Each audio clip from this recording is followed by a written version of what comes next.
gente vai falar sobre a crise no Oriente Médio. Nós estamos com o jornalista Moisés Rabinovitch, que nos atende na manhã desse sábado. Tudo bem, Rabinovitch? Como é que vai? Bom dia. Bom dia, tudo bem? Seja bem-vindo aqui ao Jornal Gente. Estou aqui ao lado do Cláudio Zaidan. E o que eu queria te falar é... a gente já conversou outras vezes aqui sobre o início disso tudo, né? Israel bombardeia a faixa de Gaza, depois do Hamas invadir o território, o Hezbollah ataca o norte de Israel, os Houthis lançam mísseis contra o sul do país, respaldo do Irã, ataca rebeldes no Paquistão, Israel ataca Beirute no Líbano para matar a líder do Hamas, os navios que transportam armas para os Houthis lá no Estreito, tudo isso provoca uma ebulição, cargueiros dos Estados Unidos são atacados. Lá quando começou o conflito e a gente conversou a primeira vez sobre Israel e Hamas, dava para a gente traçar um cenário que chegaria nesse ponto de tensão que nós temos hoje? Olha, para traçar o estado atual do Oriente Médio, é preciso recorrer à Bíblia, vai lá atrás, né? Mas comecemos por 45, 44. Hoje, sábado, 27 de janeiro, é o dia em que Auschwitz, o campo de concentração da Alemanha na Polônia, foi libertado pela União Soviética, antiga União Soviética. Lá morreram de 1.300.000 a 3 milhões de judeus, ciganos e outras minorias. Foi um genocídio. E, curiosamente, hoje, nós temos uma decisão da Corte de Haia que pede a Israel, que foi vítima do genocídio do local da Segunda Guerra Mundial, tornou-se o algoz de vítima a acusado. Mas a Corte de Haia não chegou a definir ou julgar Israel como genocida. Isso é uma decisão que vai ser tomada daqui a algum tempo. Esse é o mérito do caso que foi posto pela África do Sul. Mas pediu a Israel que limite as mortes em Gaza. Então nós temos aí um começo e um ápice de uma só situação, que é a do genocídio. Começou com a Segunda Guerra Mundial e está agora num ápice com uma acusação contra Israel. A Corte de Haia, ela pediu moderação a Israel, mas não impôs, nem poderia, porque ela não tem dentes, como se diz, ela pode sugerir, pode pedir, mas ela não tem como impor, né? Ela pediu a Israel a moderação, mas não o cessar-fogo. Então, é guerra que segue, a guerra continua. Os hutis que lutavam pela posse do Iêmen e conseguiram metade dele, hoje estão na capital Sanaa, com apoio do Irã, mas contra a Arábia Saudita e aliados. Os hutis hoje controlam o estreito do Golfo de Aden e estão impedindo a navegação por lá. Isso implica em que os navios mercantes têm que dar uma volta pela África, evitando a entrada ao Mar Vermelho e continuando pelo Suez, Canal de Suez, que é um atalho super bom para a Marinha. Então, os fretes passam a custar muito mais caros e as mercadorias, os containers, levam mais de 10 dias agora para chegar aos portos. Isso é consequência também da guerra em Gaza. Nós temos o Hezbollah no norte de Israel, no sul do Líbano. Aliás, só voltando um pouquinho atrás, os hutis, essa noite, puseram fogo, dispararam um míssil que causou incêndio num petroleiro. E isso depois de vários ataques da coligação britânica-americana contra eles. Inclusive, o último ataque atingiu o porto dos hutis. Os hutis têm uma longa história e ela tem muito de religião e pouco de política. Mas voltemos então ao Hezbollah, que desde o começo da guerra com Hamas, entre Israel e Hamas, decidiu que a solidariedade deveria ser demonstrada por mísseis contra o norte de Israel, o que obrigou ao deslocamento da população do norte para o sul e ataques de retaliação de Israel contra o Hezbollah.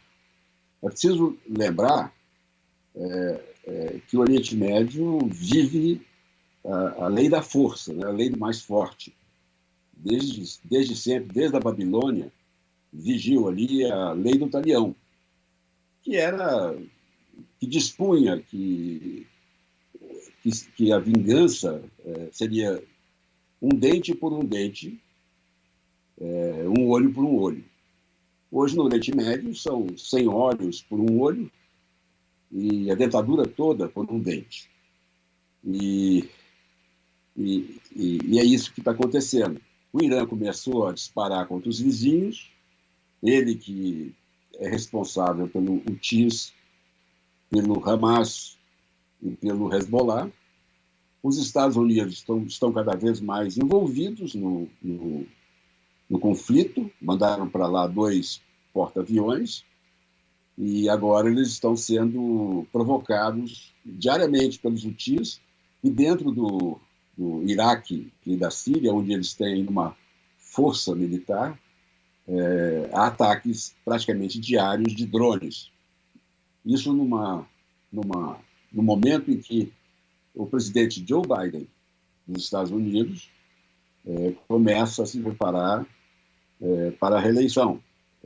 Vai ser ele ou o Trump, se tudo correr como hoje está se solidificando.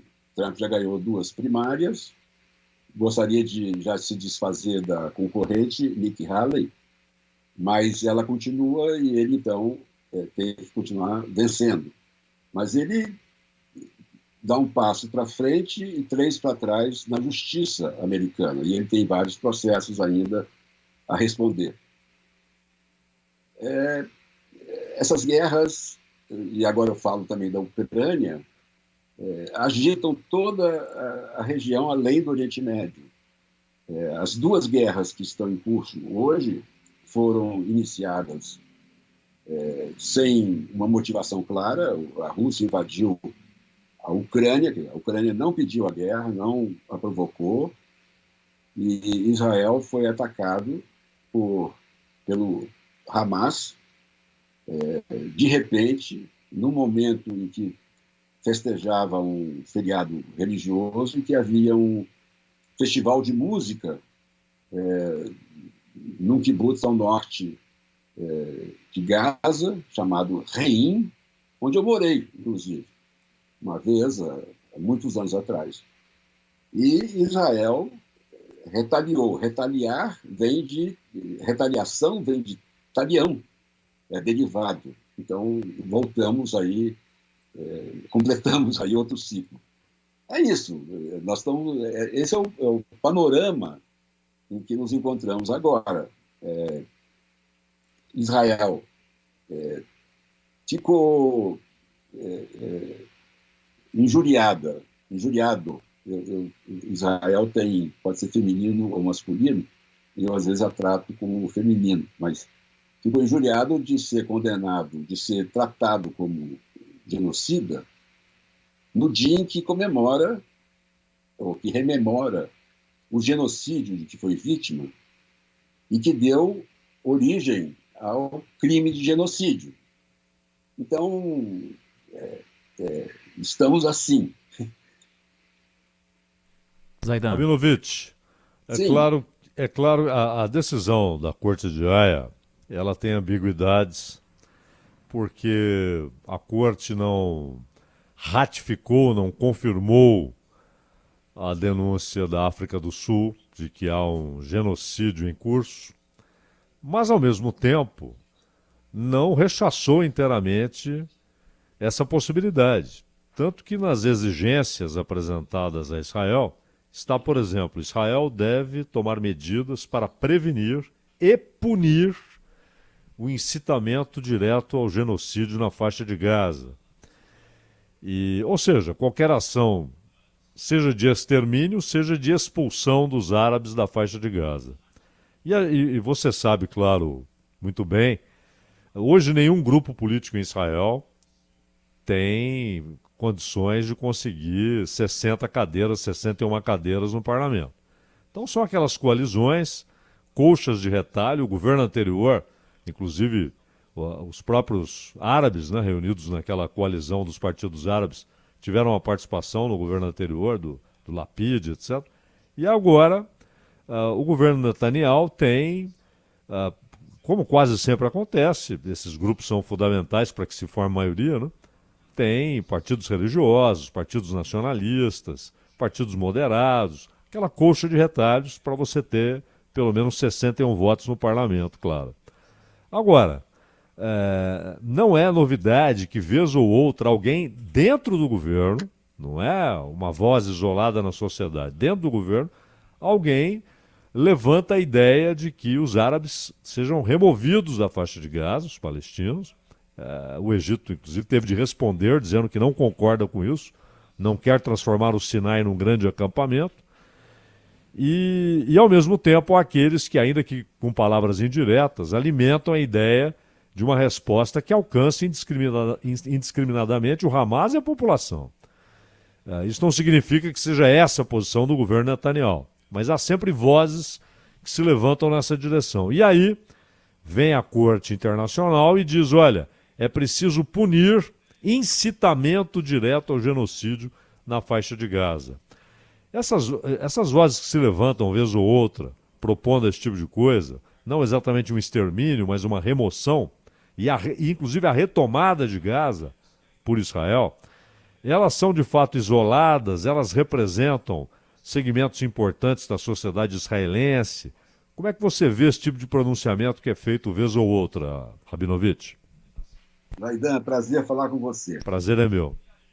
Olha, primeiro vamos ao caso de Haia. O pedido para moderar o número de mortos, ou acabar com os mortos, ou ter um cessar-fogo, para evitar um genocídio, não significa uma acusação de genocídio. O processo aberto pela África do Sul é sobre genocídio, mas o mérito da questão vai ser ainda julgado. Claro. Isso pode levar anos. Tem vários processos lá para serem decididos ainda sobre o mesmo assunto, né? Temos aí outros países que cometeram mortes. A Síria, na Guerra Civil, matou 300 mil pessoas. E, no entanto, ninguém pediu que ela fosse levada ao Tribunal de Haia. O tribunal agiu com muita moderação, porque ao pedir que Israel previna um genocídio, ela não diz que Israel está cometendo um genocídio, mas que sim, pode haver lá na frente um genocídio. A Corte lembrou frases de incentivo à expulsão de árabes que são feitas periodicamente por dois ministros de extrema-direita que constam do governo Netanyahu para dar a ele uma maioria no parlamento, como você bem lembrou, são 61 e é uma coxa de retalhos. Agora, interessante notar, Zaidan, é que a situação mudou drasticamente em Israel desde o 7 de outubro. A população mudou radicalmente. Aqui no Brasil, em outros países, a gente vê as imagens de Gaza e sente dor pelo que vê, né? Crianças embrulhadas em lençóis, valas comuns. Mas para os israelenses que viram o pessoal do Hamas brincando com os seios amputados de mulheres, como se fossem bolas de futebol, arrancando o feto de uma grávida, estuprando mulheres na frente dos maridos e dos filhos, depois matando todos. A brutalidade com que se deu o ataque do 7 de outubro fez com que os israelenses sequer tenham empatia com o que nós aqui, do outro lado do mundo, sentimos pelos palestinos. Não há uma intenção de genocídio. Você sabe que a população árabe de Israel, ao invés de diminuir, está crescendo muito. Está quase quadruplicando. Isso não é demonstrativo de nenhuma intenção genocida. Pelo contrário, Israel está em guerra com o Hamas. O Hamas que entrou em Israel, perpetrou 1.200 mortes, levou 240 reféns e depois se escondeu dentro dos túneis. Os túneis que têm 780 quilômetros de comprimento, devem ter gasto toneladas de cimento e com esse tanto de cimento não construíram nenhum abrigo antiaéreo para a população civil palestina. E eles usam a população palestina como escudos. A população não pode se esconder dentro dos túneis. Eles podem. A população não tem aonde se abrigar. O Hamas tem, nesse comprido túnel, que é chamado de metrô, estações debaixo de hospitais, debaixo de prédios da ONU, debaixo de escolas. E, por mais que Israel se considere ter um exército moral que avisa antes de atacar, que manda panfletos em árabe, que liga para celular quando disponível, por mais que avise a população, saia daí que eu vou atacar, não tem jeito, ataca, a bomba cai. E quando uma bomba cai, ela não escolhe criança, mulher, adulto, e por aí. Essas arbitrariedades acontecem não só por causa de Israel, mas por causa do Hamas também. Poderia evitar, se o Hamas quisesse o fim da guerra, que soltasse os reféns. Pronto. Haveria, não sei se isso acabaria com a guerra, mas haveria um basta do mundo contra Israel, que seria muito difícil não acatar. Agora, 60% da população israelense, sondada em pesquisas recentemente, estão contra Bibi Netanyahu. Ele tem os dias contados. Acabou a guerra, uma comissão que vai investigar como que se deu a surpresa total dos serviços de inteligência que permitiram a invasão dos palestinos, vai com certeza chegar ao Netanyahu como chegou a Golda Meir, em 73, na Guerra do Yom Kippur, que foi mais ou menos a mesma coisa. Os países árabes atacaram Israel num dia religioso em que todos estão em suas casas de jejum, não tem trânsito, ninguém pode dirigir.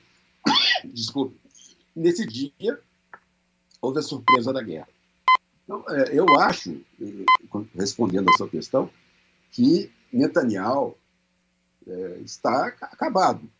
Ele pode tentar prolongar a guerra para prolongar o seu próprio cargo, mas ele está enrolado com as atividades dele contra o sistema judiciário que enfraqueceu Israel, que dividiu Israel, que durante 9 meses produziu manifestações praticamente semanais e que deixou Israel sem guarda na fronteira com Gaza. Ele tem 3 processos de corrupção. Ele tem um governo em que os ministros religiosos e nacionalistas são racistas também. Um deles quer deportar toda a população de Gaza. O outro quer estabelecer colônias em Gaza. Houve durante as negociações de paz com Anwar Sadat, no Egito, que foi destruída para chegar ao acordo final. Chamava Yamit, que significa nascida do mar, e o Egito não a quis dentro do acordo. Então Israel a destruiu, e quem foi lá retirar os colonos foi nada menos que o general Ariel Sharon, aquele que foi condenado pelo massacre de Sabra Shatila, não como perpetrador, mas como o chefe das forças israelenses que permitiram a entrada nos campos palestinos dos cristãos libaneses, os maronitas. Era o exército do sul do Líbano, né? Não, o exército do Líbano era outra coisa. O exército do Líbano era do major Saad Haddad, que era manipulado por Israel. Ele assegurava uma zona tampão. Mas o massacre de Sabra Shatila aconteceu perto de Beirute. Aliás, é em Beirute, em frente o jornal L'Orient Le Jour. De lá você podia ver o que aconteceu. Mas o Saad Haddad, lá no sul do Líbano, era cristão. Mas ele não tinha essa ligação com os maronitas do norte de mandar tropas para ajudá-los a perpetrar os crimes que fizeram. Ele só assegurava a Israel uma zona tampão que ia desde o Monte Hermon até o Mediterrâneo. Ele foi o responsável pelo meu batismo de fogo.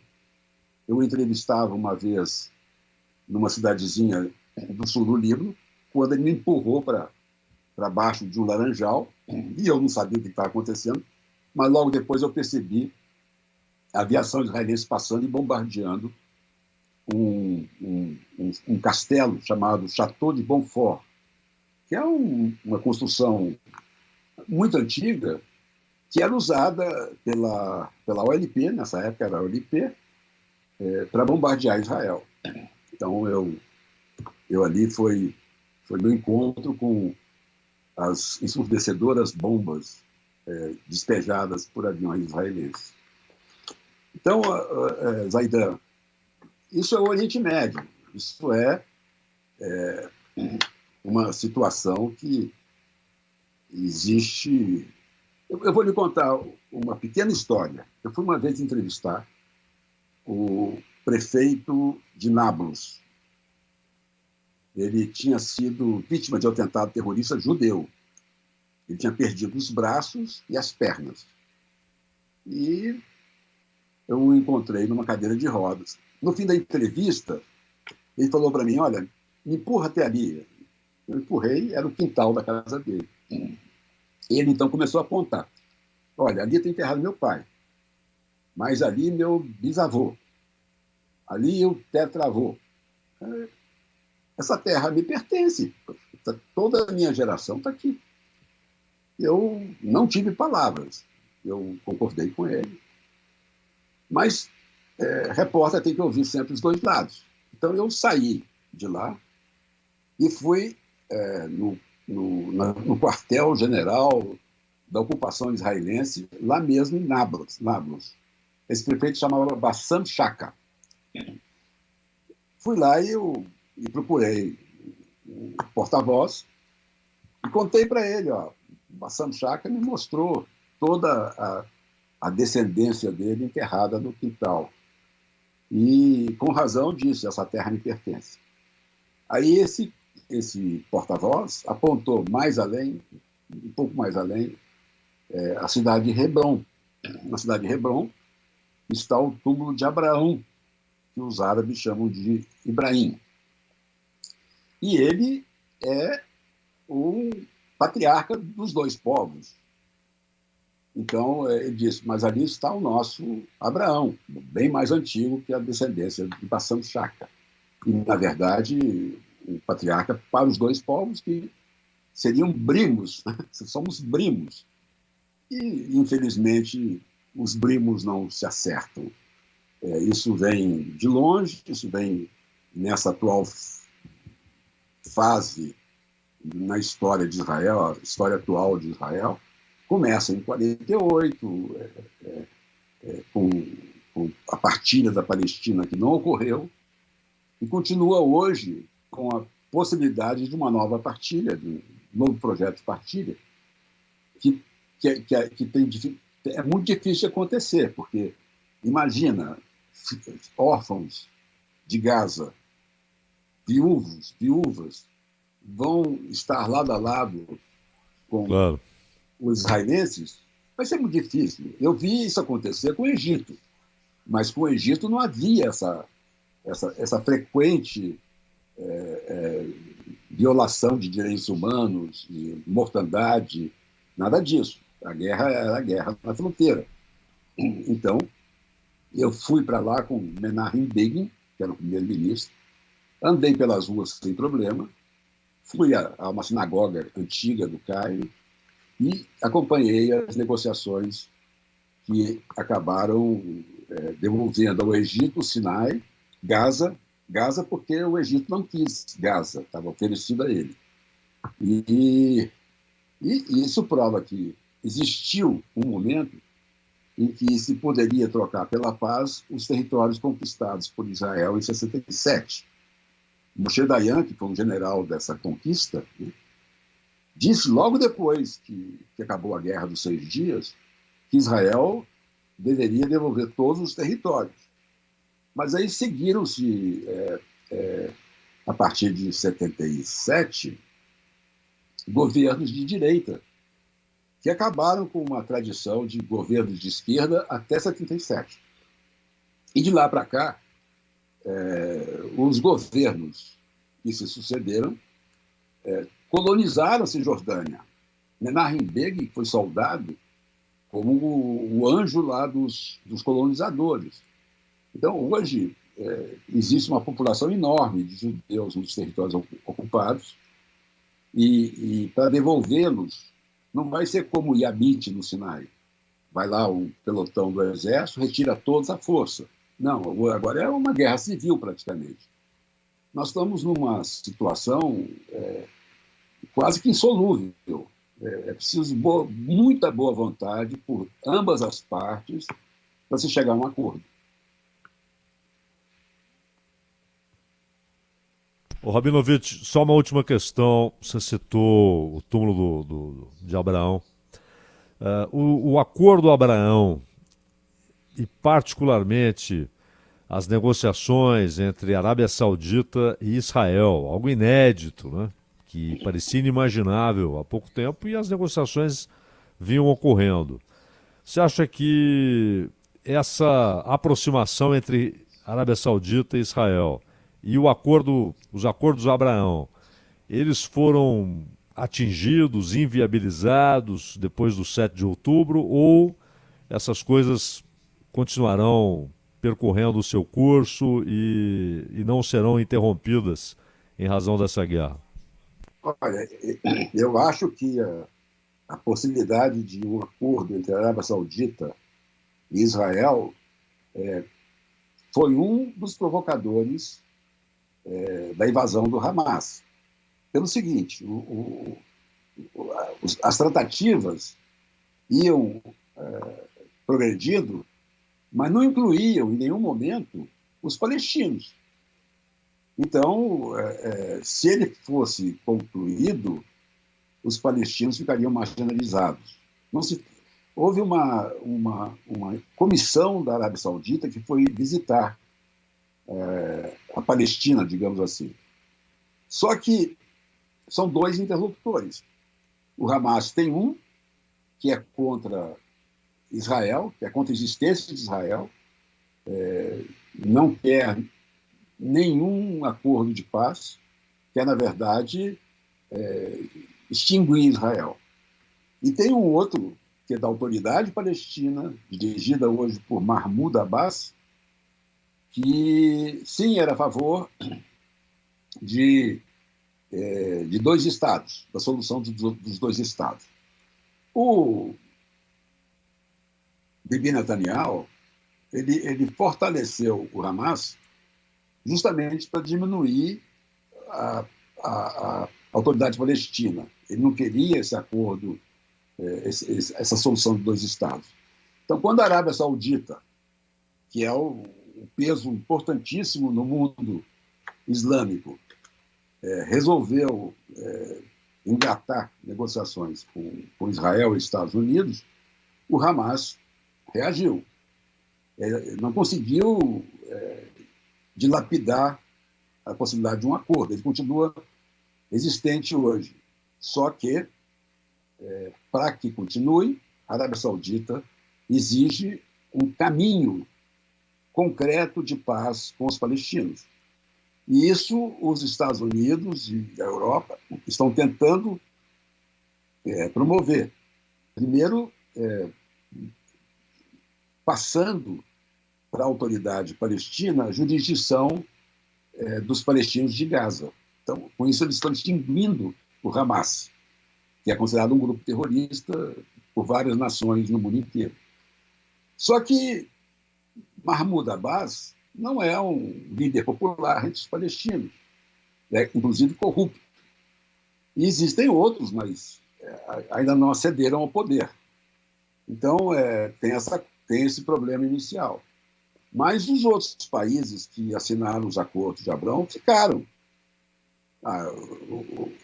Os Emirados, por exemplo, não se afastaram de Israel, e a Arábia Saudita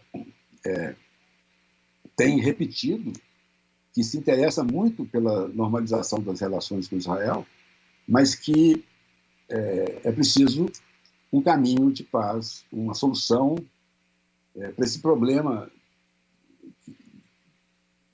de muito tempo que envolve os palestinos. Então, digamos, né, que caia Bibi Netanyahu e aí suba no poder políticos favoráveis à solução de dois estados, que conta com apoio total dos Estados Unidos, mas que, não sei, na prática tem muitos problemas a resolver. Pode ser aí que se encontre uma solução. Como disse o Biden, há muitas formas de dois estados conviverem um ao lado do outro, não necessariamente como se imagina hoje, né? Então, agora somos dois estados vizinhos, você tem esse aeroporto aqui que pode usar, eu te dou esse porto, o exército vai ser o meu, as relações exteriores podem ficar com nós dois. Isso não está ainda nem um pouco delineado, e vai ser muito difícil de delinear, porque há partes de palestinos que não querem Israel no mapa. E há parte de israelenses que se consideram donos da terra porque é prometida por Deus a eles. É o povo escolhido, são os messiânicos que vivem ainda no tempo da Bíblia e se guiam por ela, o Velho Testamento. Moisés Rabinovitch, jornalista que nos atendeu na manhã deste sábado para falar de um assunto tão complexo como esse, a partir do conflito Israel e Hamas. Rabinovitch, muito obrigado, viu? Um bom fim de semana para você. Até uma próxima. Eu que agradeço, foi um prazer estar com vocês. Muito Obrigado, Moisés.